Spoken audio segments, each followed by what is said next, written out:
Bonjour, aujourd'hui cette vidéo va être consacrée à la vie de Charles Baudelaire car c'est un des écrivains dont la vie éclaire l'œuvre ou l'œuvre est éclairée par la vie.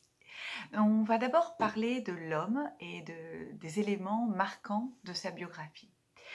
Baudelaire est un écrivain qui connaît dans sa petite enfance un drame fondateur, un drame extrêmement important. C'est à la mort de son père alors qu'il n'a que 6 ans et le remariage très rapide de sa mère avec un homme qu'il déteste qui s'appelle le général Opic et cet homme va représenter la trahison pour Baudelaire, puisqu'il trouve le mariage de sa mère très hâtif et que cet homme va exercer sur lui une autorité que Baudelaire ne va pas reconnaître. Hein. Donc, très jeune, Charles connaît une fêlure affective et un sentiment d'injustice. Ensuite, donc sa scolarité qui est assez contrastée parce qu'on nous décrit un élève brillant qui va remporter plusieurs prix, plusieurs félicitations, mais il est exclu pour indiscipline et éprouve beaucoup de difficultés à subir la contrainte scolaire. Pour le soustraire à ses mauvaises fréquentations et l'empêcher de dilapider l'héritage paternel dans des loisirs peu recommandables, son beau-père va prendre la décision avec sa mère de le faire embarquer de force sur le paquebot des mers du Sud, ce qu'il va vivre dans un premier temps très mal. Et finalement, ce voyage de 7 mois va lui permettre de découvrir des paysages exotiques et particulièrement l'île de France, qui est aujourd'hui appelée l'île Maurice, et qui va l'éblouir par ses paysages. C'est un homme cependant blessé, car de retour en France, il est mis sous tutelle, c'est-à-dire qu'il ne peut plus faire de dépenses sans en référer à son tuteur, qui est donc le général Opic, et il est par ailleurs blessé dans sa chair puisqu'il contracte la syphilis, qui est une maladie sexuellement transmissible très fréquente au XIXe siècle. En 1845, il tente de se suicider de plusieurs coups de couteau.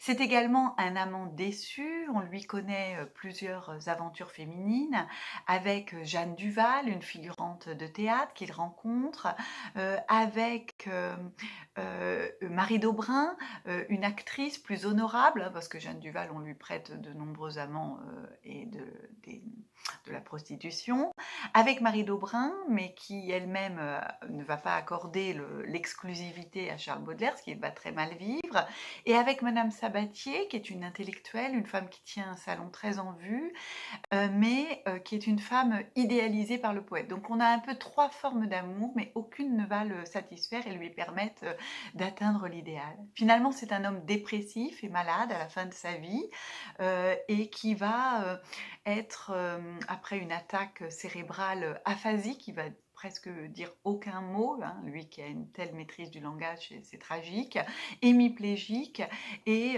il meurt à 46 ans dans une santé physique et morale extrêmement dégradée. Baudelaire, on le connaît aussi beaucoup par la vie de dandy qu'il a menée, par les cercles artistiques qu'il a fréquentés, les théâtres, mais aussi les maisons closes. Un dandy, qu'est-ce que c'est? C'est un homme qui, par le raffinement de ses vêtements, de son allure, va témoigner sa différence avec les codes bourgeois et sa différence aussi avec le commun des mortels. Hein, et il va cultiver un raffinement qui peut aussi avoir la volonté de choquer ou en tout cas de se marginaliser.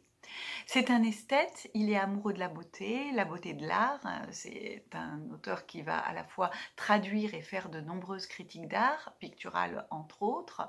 Il est amoureux, comme on l'a dit, des belles femmes, mais sans trouver un amour absolu. Et puis, vous le savez sûrement, on dit souvent de Baudelaire qu'il est drogué. Alors, il faut vous dire qu'il y a une consommation importante de médicaments, hein, puisqu'il faut apaiser les troubles de la syphilis. Donc, c'est le cas, par exemple, du médicament le laudanum. L'absinthe, la chiche, le hashish, l'opium sont aussi, bien sûr, des manières d'atteindre peut-être un idéal, mais de manière extrêmement éphémère. C'est ce qu'il nomme les paradis artificiels. En tout cas, poétiquement, c'est un des plus grands auteurs, de notre histoire. Il a une vocation très précoce, il a découvert la poésie romantique qui va énormément le nourrir, même si, il va s'en écarter, dès le collège. Comme je vous l'ai dit tout à l'heure, il pratique les vers latins et il devient, véritablement un modèle et une très grande figure de la littérature, précurseur du mouvement symboliste. Son talent est pourtant incompris, incompris de sa famille et incompris de la société. Il va incarner une des grandes figures, de poète maudit que Verlaine va théoriser dans un essai, plusieurs années plus tard, à la fin du siècle. C'est un poète scandaleux, vous le savez aussi. Les Fleurs du Mal sont condamnées en 1857 pour outrage à la morale publique et aux bonnes mœurs. Et c'est très douloureux pour Baudelaire qui a établi son recueil avec beaucoup de soin, de devoir en retrancher 6 poèmes. Il faut vous dire que c'est un peu comme un château de cartes qui s'écroule pour lui. C'est donc cette idée d'être un génie maudit, un homme incompris, que vous allez retrouver par exemple dans le poème L'Albatros, dont je vous proposerai la lecture dans une autre vidéo. Il n'a que de cesse que de combattre le spleen qui le hante, qui le terrasse, et d'atteindre un idéal, hein.